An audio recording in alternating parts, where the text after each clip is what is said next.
बच्चों चलिए हम लोगों का जो बोर्ड पॉइंट ऑफ व्यू से प्रिपरेशन कर रहे थे सीबीएसई 2021 के लिए केमिस्ट्री का, उसको हम लोग कंटिन्यू करते हैं। बच्चों अभी तक 2 चैप्टर्स कंप्लीट हो गया था हम लोगों का। एक तो था सॉलिड स्टेट में पढ़ा दिया, और उसके बाद फिर मैं आप लोगों को क्या पढ़ाया था, इलेक्ट्रोकेमिस्ट्री पढ़ाया था। तो फिर CBSE 2021 board point of view से मैं आप लोगों को 2 चैप्टर्स कंप्लीट कर दिया। एक तो था सॉलिड स्टेट और दूसरा था हम लोग का इलेक्ट्रोकेमिस्ट्री। तो फिर आज हम लोग थर्ड वाला जो चैप्टर हम लोग स्टार्ट करने के लिए जा रहे हैं, वो चैप्टर का नाम है केमिकल काइनेटिक्स। और ये आप लोगों का जो एनसीईआरटी टेक्स्ट बुक है उधर पे आप लोगों को यूनिट नंबर 4 पे आप लोगों को मिलेगा। और चैप्टर का नाम हम लोग का क्या है, केमिकल काइनेटिक्स है। बच्चों हम लोग का इस बार जो सीबीएसई पे जो सिलेबस इशू किया है, तो फिर उधर पे हम लोग का कौन सा टॉपिक्स इंक्लूडेड है मैं आप लोगों को ऊपर पे लिख के दिया हूँ इधर पे। और फिर आप लोगों का जो नीचे पे जो मैं टॉपिक्स इधर पे लिख के रखा हूँ वो डिलीटेड टॉपिक्स है, मतलब इसको हम लोगों को इस बार नहीं पढ़ना है। तो फिर चलिए मैं पहले आप लोगों को बोल लेता हूँ कौन सा टॉपिक्स हम लोग पढ़ेंगे इस बार केमिकल काइनेटिक्स पे।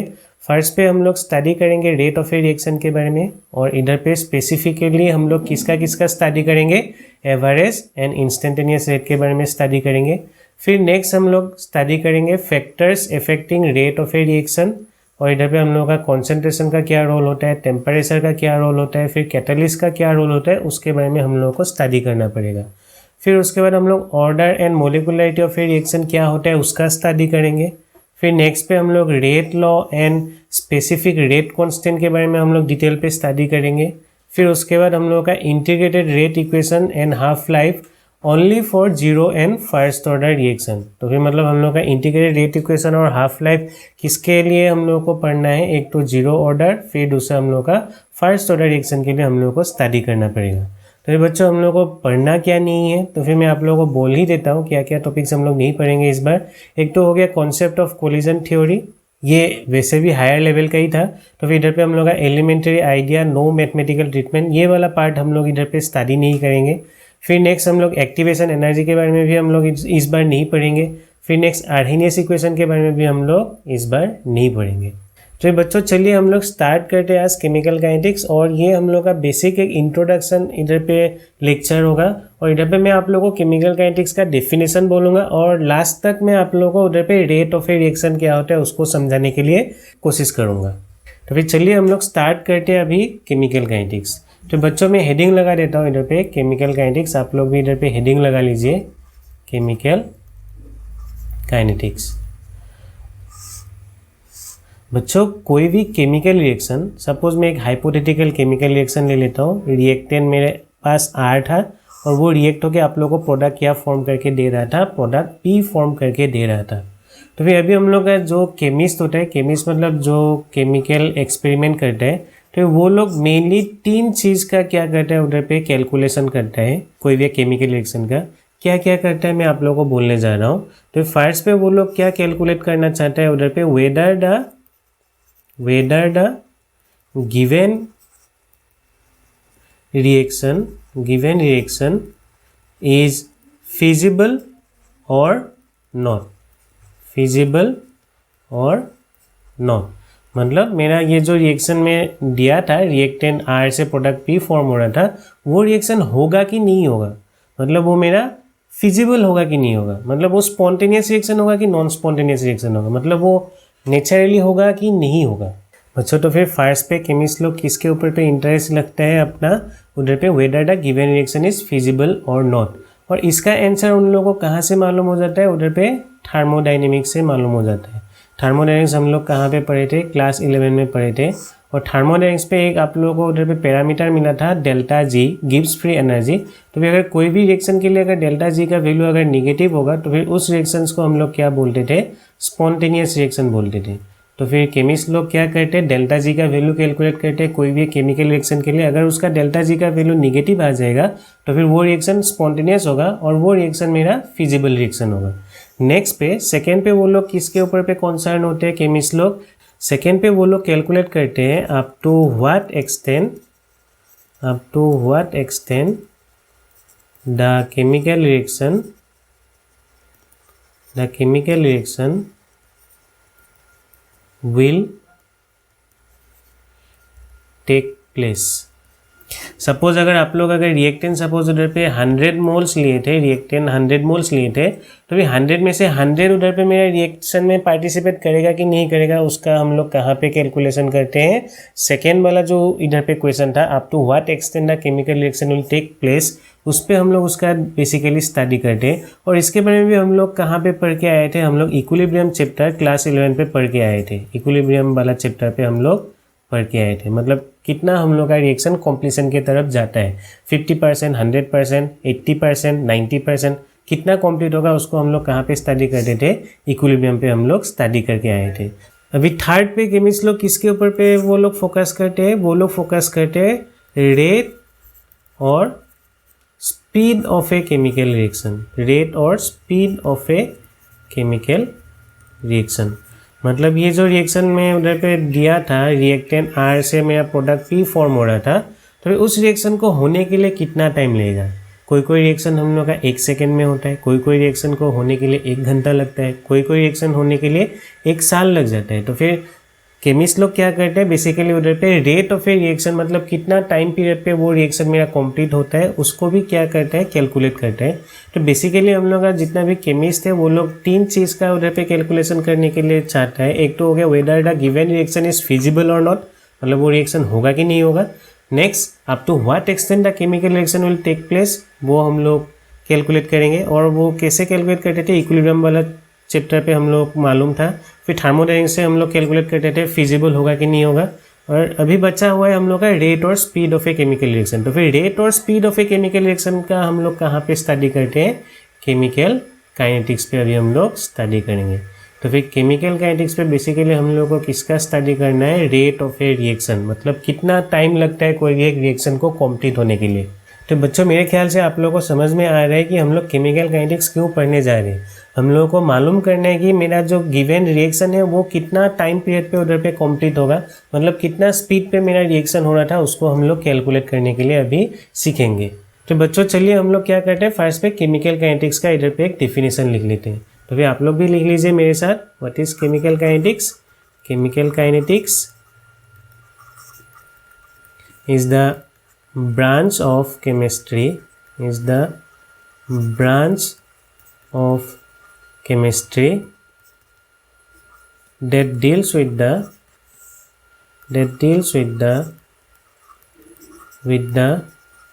study of the following, हम लोग किसका किसका स्टडी करेंगे, मैं इधर पे लिख देता हूँ पॉइंट वाइज। फर्स्ट पे हम लोग स्टडी करेंगे rate of a chemical reaction, rate of a chemical reaction, rate of a chemical reaction. Second पे हम लोग स्टडी करेंगे factors affecting rate of a chemical reaction, rate of a chemical reaction. Third पे हम लोग study करेंगे mechanism by which reaction takes place। बच्चों हम लोग केमिकल काइनेटिक्स पे 3 चीज़ का स्टडी करते हैं। फर्स्ट पे rate of a chemical reaction, मतलब मेरा रिएक्शन कितना स्पीड पे हो रहा था। नेक्स्ट पे factors affecting rate of a chemical reaction, मतलब कुछ फैक्टर्स होता है जैसे कि हम लोग का टेम्परेचर हो गया, फिर प्रेशर का क्या रोल होता है, फिर कैटालिस्ट का क्या रोल होता है on the rate of a chemical reaction, उसके बारे में भी हम लोग स्टडी करेंगे। फिर थर्ड पे हम लोग mechanism by which reaction takes place, मतलब कोई रिएक्शन हम लोग का सिंगल स्टेप पे होता है, कोई रिएक्शन हम लोग का मल्टी स्टेप पे होता है, मतलब एक से ज़्यादा स्टेप पे होता है। अगर एक स्टेप पे कंप्लीट होता है तो फिर उसको हम लोग बोलते हैं एलिमेंट्री रिएक्शन। अगर हम लोग का एक से ज़्यादा उधर पे हम लोग का स्टेप पे अगर कोई भी केमिकल रिएक्शन हो रहा है तो फिर हम लोग उसको बोलते हैं कॉम्प्लेक्स रिएक्शन। तो फिर इधर पे हम लोग का कौन सा मैकेनिज्म उधर पे फॉलो हो रहा था, सिंगल स्टेप वाला या फिर मल्टी स्टेप वाला उधर पे फॉलो हो रहा था, उसके बारे में भी हम लोग क्या करते हैं, इधर पे बेसिकली स्टडी करते हैं। तो फिर chemical kinetics is the branch of chemistry that deals with the study of the following. First पे आप लोग किसका स्टडी करेंगे, rate of a chemical reaction, मतलब कितना टाइम लगता है हम लोग का कोई भी रिएक्शन को कंप्लीट करने के लिए। और साथ ही साथ हम लोग का इधर पे factors affecting rate of a chemical reaction, कुछ फैक्टर्स होता है जैसे कि मैं बोला टेम्परेचर, कैटालिस्ट, फिर कॉन्सेंट्रेशन, ये सब कैसे रोल प्ले करता है हम लोगों का rate of a chemical reaction के ऊपर पे, उसके बारे में भी हम लोग क्या करते हैं, स्टडी करते हैं। और फिर फाइनली हम लोग का mechanism by which reaction takes place, उसका भी हम लोग क्या करेंगे, इधर पे स्टडी करेंगे। तो बच्चों मेरे ख्याल से आप लोगों को केमिकल काइनेटिक्स का डेफिनेशन अच्छे से समझ में आ गया। अभी हम लोग फर्स्ट पे क्या करेंगे, rate of a chemical reaction के बारे में अभी हम लोग थोड़ा सा इधर पे सीखेंगे। तो फिर चलिए हम लोग अभी पढ़ते हैं, स्टार्ट करते हैं rate of a chemical reaction. तो फिर मैं इधर पे हेडिंग लगा लेता हूँ, rate of a chemical reaction. बच्चों इसका एक छोटा सा आप लोग डेफिनेशन लिख लीजिए, what is rate of a chemical reaction. It is the change in concentration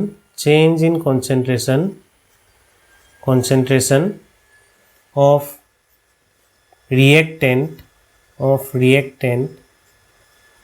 or product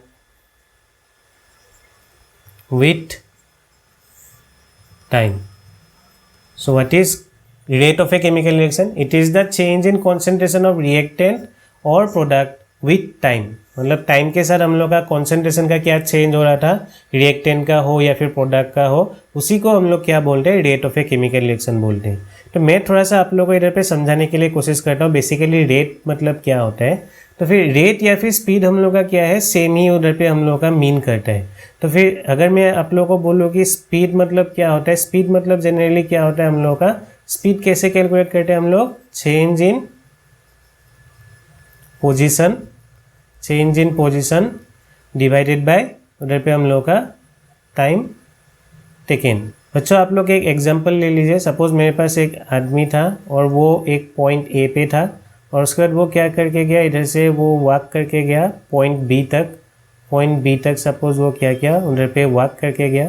फिर मुझे वॉक करके जो गया था वो आदमी, उसका मुझे स्पीड निकालना है, मतलब वॉकिंग का कितना उसका स्पीड था उसको मुझे कैलकुलेट करना। तो बच्चों उसके लिए हम लोग को दो चीज़ मालूम होना पड़ेगा। पहले उसका जो ये ए है, ए पॉइंट से बी पॉइंट तक डिस्टेंस कितना है उसको हम लोग को कैलकुलेट करना पड़ेगा। सपोज मैं एक वैल्यू ले लेता हूँ, ए से बी तक उसका वैल्यू कितना ले लेता हूँ। सपोज मैं बोला कि उधर पे 10 मीटर वो क्या किया, उधर पे वॉकिंग किया। और साथ ही साथ नेक्स्ट पे मैं बोला उधर पे टाइम कितना लगा, उधर पे ए से बी तक उसको जाने के लिए उसको टाइम सपोज लगा उधर पे 10 सेकेंड्स लगा, उसको टाइम कितना लगा, उधर पे 10 सेकेंड लगा।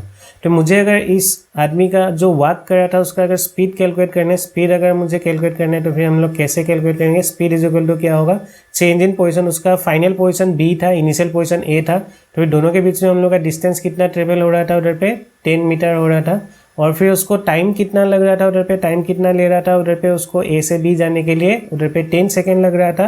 तो फिर आप लोग उसको क्या कर देंगे, 10 सेकेंड के साथ उसको डिवाइड कर देंगे और उसके बाद आप लोगों को वैल्यू आ जाएगा स्पीड का, उधर पे कितना आ जाएगा, 1 मीटर पर सेकेंड। तो फिर बच्चों ऐसे करके हम लोग क्या करते हैं, बेसिकली स्पीड को कैलकुलेट करते हैं। स्पीड कैलकुलेट करने के लिए हम लोग को क्या चाहिए, change in position divide by time taken. लेकिन अभी हम लोग क्या करने के लिए जा रहे हैं, हम लोग स्पीड निकालने के लिए जा रहे हैं केमिकल रिएक्शन का, जिसको हम लोग रेट बोल रहे हैं। तो फिर उसके लिए हम लोग का क्या चेंज होगा, तो फिर आप लोग देखिए, मैं एक हाइपोथेटिकल एक एग्जांपल ले लेता हूँ कोई भी एक रिएक्शन का। रिएक्टेंट आर से सपोज प्रोडक्ट पी फॉर्म कर रहा था। तो फिर इस केमिकल रिएक्शन पे हम लोग का चेंज क्या हो सकता है, उधर पे कॉन्सेंट्रेशन चेंज हो सकता है। कॉन्सेंट्रेशन मतलब अमाउंट ऑफ रिएक्टेंट, या फिर आप लोग बोल सकते हैं अमाउंट ऑफ प्रोडक्ट, उधर पे मेरा विथ रेस्पेक्ट टू टाइम क्या होगा, चेंज होगा। आप लोगों को मालूम है विथ पैसेज ऑफ टाइम हम लोग का रिएक्टेंट का कॉन्सेंट्रेशन क्या होता है, रिएक्टेंट का कॉन्सेंट्रेशन डिक्रीज होता है। तो विथ पैसेज ऑफ टाइम कोई भी केमिकल रिएक्शन का रिएक्टेंट का जो कॉन्सेंट्रेशन होता है वो मेरा क्या होता है, डिक्रीज होता है। रिएक्टेंट का कॉन्सेंट्रेशन डिक्रीज होगा। और जो कॉन्सेंट्रेशन ऑफ प्रोडक्ट होगा, प्रोडक्ट कॉन्सेंट्रेशन हम लोग का क्या हो जाएगा, उधर पे इंक्रीज होने लगेगा। तो फिर विथ पैसेज ऑफ टाइम मेरा रिएक्टेंट का कॉन्सेंट्रेशन डिक्रीज होगा और विथ पैसेज ऑफ टाइम हम लोग का कॉन्सेंट्रेशन ऑफ प्रोडक्ट क्या होने लगेगा, उधर पे इंक्रीज होने लगेगा। तो बच्चों अभी अगर हम लोग को क्या निकालना है, इधर पे रेट ऑफ केमिकल रिएक्शन निकालना है, तो फिर बेसिकली हम लोग का रेट ऑफ केमिकल रिएक्शन का एक्सप्रेशन क्या हो जाएगा, रेट इज इक्वल टू होगा,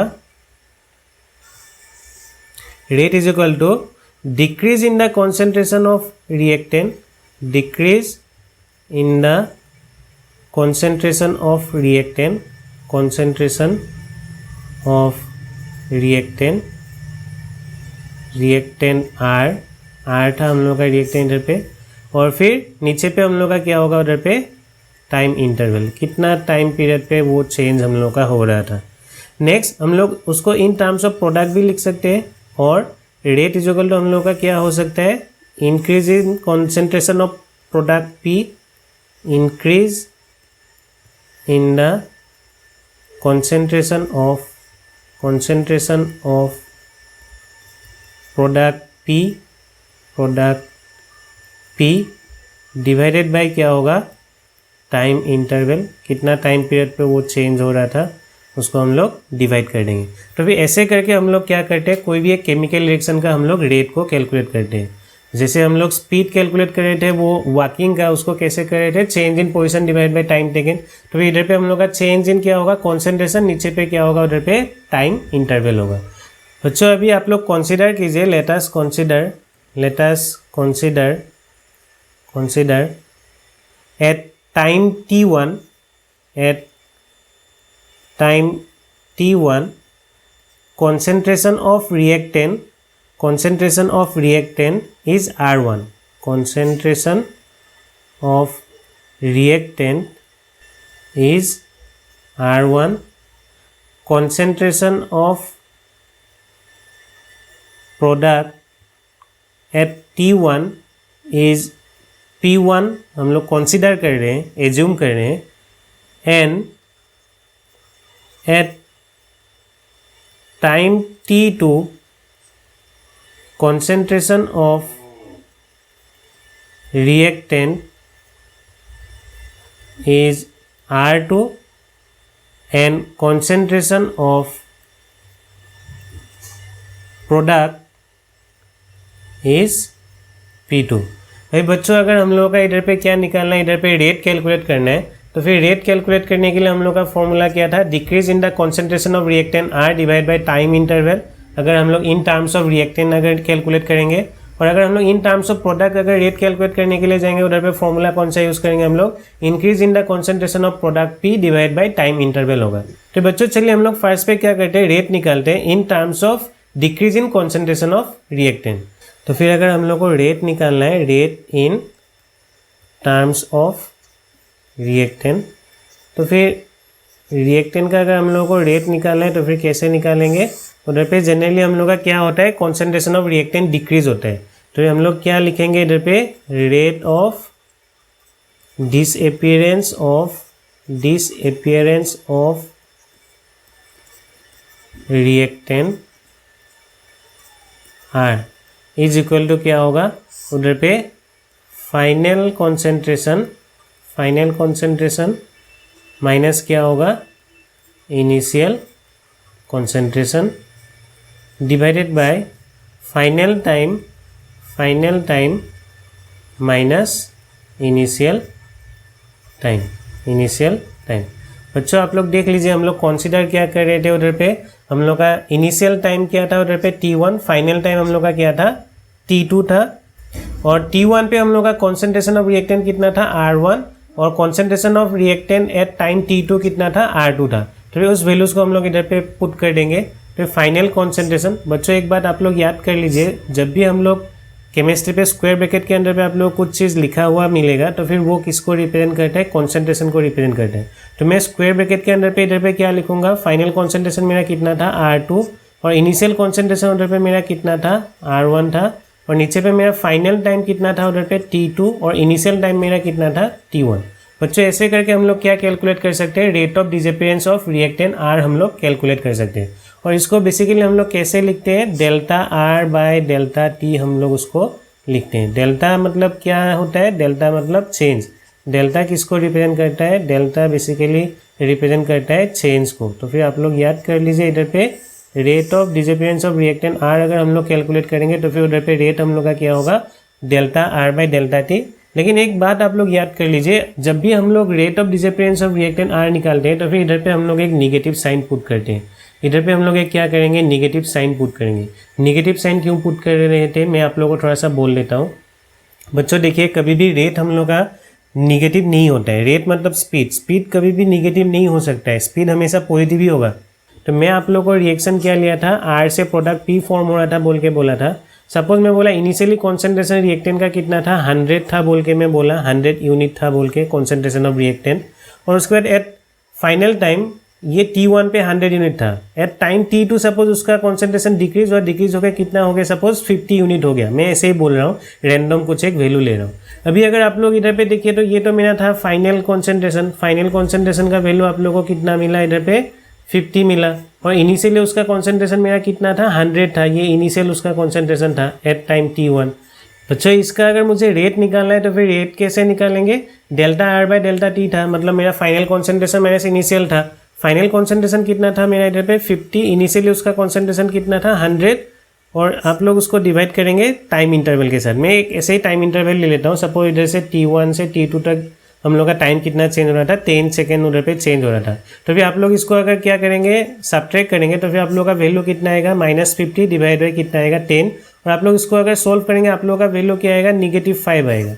बच्चों रेट कभी भी निगेटिव नहीं हो सकता है, और ये निगेटिव आप लोग को इधर पे क्यों मिल रहा था, क्योंकि मेरा जो कॉन्सेंट्रेशन होता है रिएक्टेंट का concentration with passage of time वो मेरा क्या होता है, डिक्रीज होता है। अगर मेरा फाइनल कॉन्सेंट्रेशन कम होगा तो फिर फाइनल से अगर इनिशियल करेंगे तो फिर उसका वैल्यू हमेशा क्या मिलेगा, निगेटिव मिलेगा। तो फिर उसको हम लोग को क्या करने के लिए, उसको पॉजिटिव करने के लिए हम लोग क्या करते हैं, रेट ऑफ डिसअपियरेंस जब भी हम लोग कैलकुलेट करते हैं ऑफ रिएक्टेंट, उस टाइम पे हम लोग क्या करते हैं, बाय कन्वेंशन एक निगेटिव साइन हम लोग उधर पे लगा देते हैं। तो बच्चों मेरे ख्याल से आप लोग को समझ में आ रहा है कि निगेटिव साइन हम लोग क्यों पुट करते हैं in rate of disappearance of reactant R जब भी हम लोग कैलकुलेट करते हैं, क्योंकि हम लोग का उधर पे क्या होता है, रेट नहीं तो उधर पे निगेटिव आ रहा था, इसलिए उसको पॉजिटिव बनाने के लिए हम लोग क्या कर रहे हैं, उधर पे एक निगेटिव साइन उधर पे हम लोग लगा रहे थे। नेक्स्ट अभी आप लोग देखिए rate of appearance of product P अगर हम लोगों को कैलकुलेट करना है, प्रोडक्ट पी अगर हम लोग को कैलकुलेट करना है तो फिर कैसे कैलकुलेट करेंगे हम लोग, फाइनल कॉन्सेंट्रेशन माइनस क्या होगा, इनिशियल कॉन्सेंट्रेशन ऑफ प्रोडक्ट होगा, इनिशियल कॉन्सेंट्रेशन ऑफ प्रोडक्ट, नीचे पे मेरा क्या होगा, फाइनल टाइम माइनस क्या होगा इधर पे, इनिशियल टाइम। बच्चों फिर से आप लोग देख लीजिए, इधर पे हम लोग का इधर पे at time t1 concentration of product कितना था इधर पे p1, और at time t2 concentration of product कितना हो गया था हम लोग का, p2 हो गया था। तो फिर अभी मुझे अगर रेट निकालना है तो फिर क्या हो जाएगा, rate of appearance of product P, final concentration मेरा कितना हो गया था p2, इनिशियल कॉन्सेंट्रेशन उसका मेरा कितना था, इसको स्क्वायर ब्रैकेट के अंदर पे लिखिए, इनिशियल कॉन्सेंट्रेशन मेरा कितना था p1, और नीचे पे मेरा क्या होगा t2 माइनस t1। बच्चों इसी चीज़ को हम लोग क्या करते हैं, ऐसे उसको रिप्रेजेंट करते हैं delta P by delta T. बच्चों इधर पे हम लोग माइनस साइन पुट नहीं करेंगे, क्योंकि हम लोग का कॉन्सेंट्रेशन ऑफ प्रोडक्ट हमेशा क्या होता है, पॉजिटिव होता है, मतलब कॉन्सेंट्रेशन ऑफ प्रोडक्ट हम लोग का क्या होता है, with passage of time increase होता है। तो फाइनल कॉन्सेंट्रेशन हमेशा हम लोग का क्या होगा, उधर पे ज़्यादा होगा, और इनिशियल कॉन्सेंट्रेशन का वैल्यू हम लोग का क्या होगा, कम होगा। तो फिर आप लोग उसको अगर सब्ट्रैक्ट करेंगे तो फिर आप लोग का वैल्यू हमेशा क्या आएगा, इधर पे पॉजिटिव आएगा। तो फिर हम लोग इधर पे निगेटिव साइन नहीं लगाते in case of rate of appearance of product जब भी हम लोग कैलकुलेट करेंगे।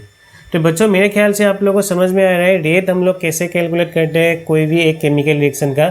आप लोग को मालूम होना है उधर पे चेंज इन कॉन्सेंट्रेशन क्या हो रहा था। आप लोग इन टर्म्स ऑफ रिएक्टेंट भी निकाल सकते हैं, इन टर्म्स ऑफ प्रोडक्ट भी निकाल सकते हैं। लेकिन एक बात याद करके रखिए, जब भी आप लोग क्या करेंगे, रेट ऑफ डिसअपीयरेंस और रिएक्टेंट निकालेंगे, उधर पे आप लोगों को एक नेगेटिव साइन ऑलरेडी उधर पे लगा देना है। और आप लोग को अगर rate of appearance of product calculate करना है तो फिर आप लोग को उधर पे कुछ भी साइन नहीं लगाना है, नेगेटिव साइन हम लोग को नहीं लगाने से भी होगा। बच्चों मैं अभी तक आप लोगों को कुछ हाइपोथेटिकल एग्जांपल्स ले रहा था, रिएक्टेंट आर से प्रोडक्ट पी फॉर्म हो रहा था बोल रहा था। अभी हम लोग क्या करेंगे, कुछ प्रैक्टिकल एग्जांपल्स हम लोग उधर पे लेंगे। बच्चों चलिए कुछ हम लोग प्रैक्टिकल एग्जांपल लेते हैं। उससे पहले मैं एक हेडिंग लगा लेता हूँ, expressing rate of a chemical reaction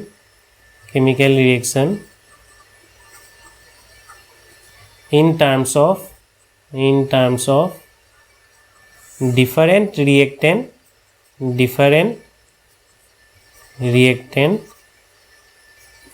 and product।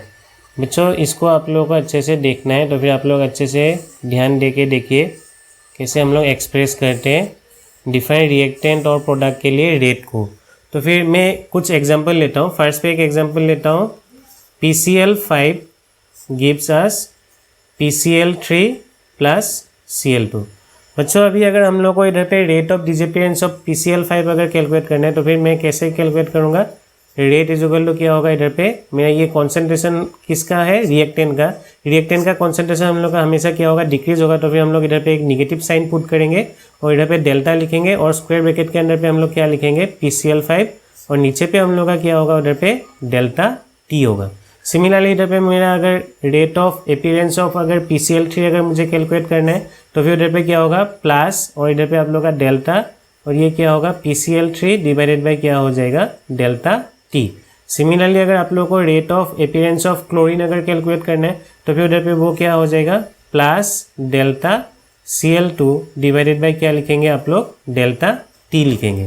तो फिर नेक्स्ट पे मैं और एक इधर पे एग्जांपल लेता हूँ, और एक एग्जांपल ले लीजिए। Twice N2O5 decomposes to give 4NO plus O2। बच्चों अभी आप लोग इधर पे एक चीज़ अच्छे से देख लीजिए, इधर पे हम लोग का स्टोइकोमेट्रिक कोफिशिएंट 1 नहीं है। स्टोइकोमेट्रिक कोफिशिएंट 1 कहाँ पे है, ऑक्सीजन के केस पे आप लोग का स्टोइकोमेट्रिक कोफिशिएंट 1 है, बाकी NO के आगे पे है हम लोग का 4 स्टोइकोमेट्रिक कोफिशिएंट, N2O5 के आगे पे है हम लोग का स्टोइकोमेट्रिक कोफिशिएंट 2।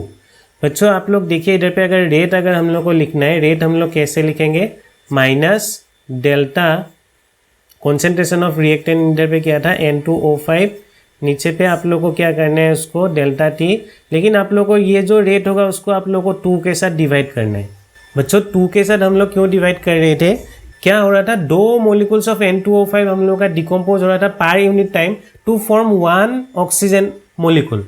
तो फिर कभी भी रेट हम लोग का डिफरेंट नहीं होता है, इसलिए उसको इक्वल करने के लिए सपोज मेरा अगर एक मोलिकुल अगर डिकम्पोज होने के लिए कितना टाइम अगर उधर पे चाहिए उसको कैलकुलेट करना है, तो मुझे उसको क्या करना पड़ेगा, उसका जो स्टोइकोमेट्रिक कोफिशिएंट है उसके साथ डिवाइड करना पड़ेगा।